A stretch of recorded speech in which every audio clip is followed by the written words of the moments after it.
माने जिउ आरो सम्पतिनि फारसे जाहाथे खैफोद फैया मोनसे समाव बुलेट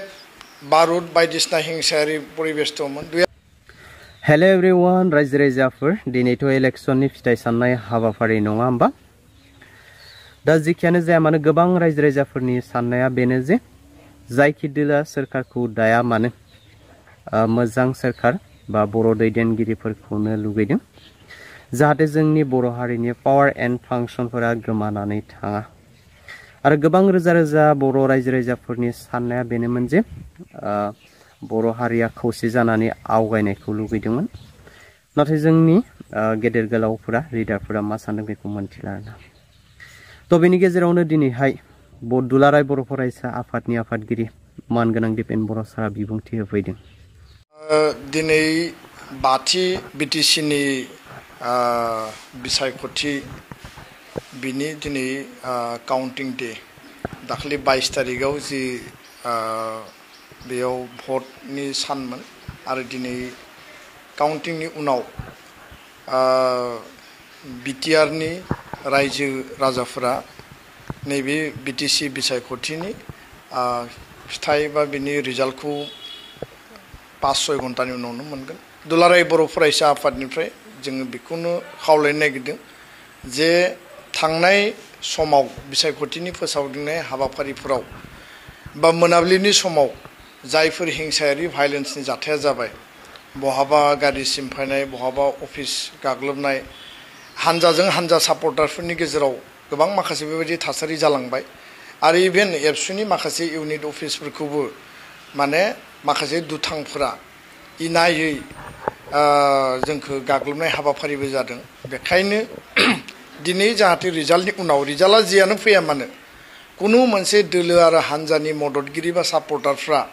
हिंसायारि जाथायाव जाहाथे बाहागो लाया आरो बेबायदि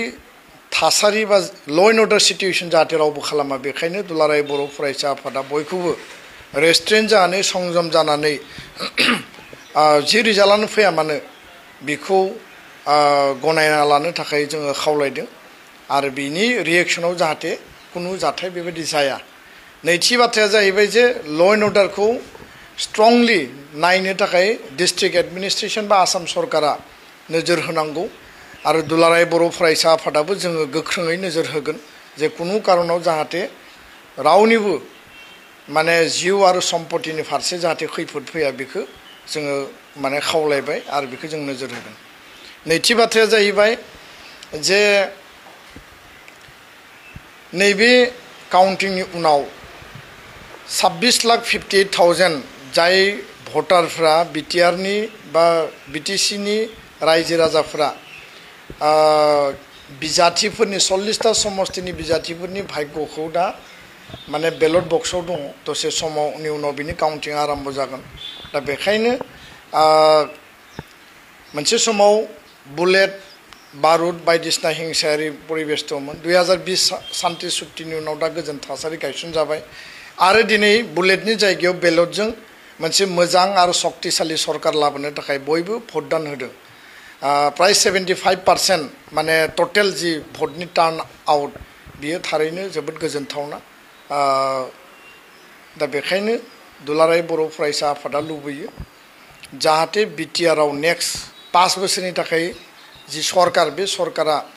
गोजोनखौ गायसननायनि थाखाय अरायबो खामानि मावगोन। बिटिआर गोजोन गोरोबथाखौ आद्रा थानाय दफाफोरखौ आखरे आखरे मावफुंनायाव बिथांमोना खामानि मावगोन आरो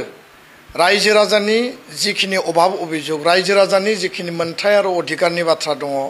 बा बिटिआरनि बड'लेण्डनि रायजो राजानि जिखिनि माने जौगानायनि बाथ्रा गुड गभर्नेन्सनि बाथ्रा बिनि सेन्टिमेन्ट आरो इमसनखौ लानानै गोदान सरकारा जाहाथे मजबुतै खामानि मावगोन मोजां सरकार फैगोन आरो रायजो राजानि जनतानि सरकार फैगोन जों बेखौनो मिजिंथिबाय आरो बयबो बेयाव आन्सलिक दोलो राष्ट्रीय दोलो नेशनेल पार्टी रिजनेल पार्टी बयबो बेयाव बाहागो लादों। जि रिजाल्टआनो फैया मानो जोङो फैबाय थानाय समाव मोजां सरकारखौ जों हास्थायगोन आरो रायजो राजानि फेभाराव खामानि मावग्रा सरकारखौ जों हास्थायगोन। आं बेखिनिखौनो फोरमायबाय। गोजोन्थों।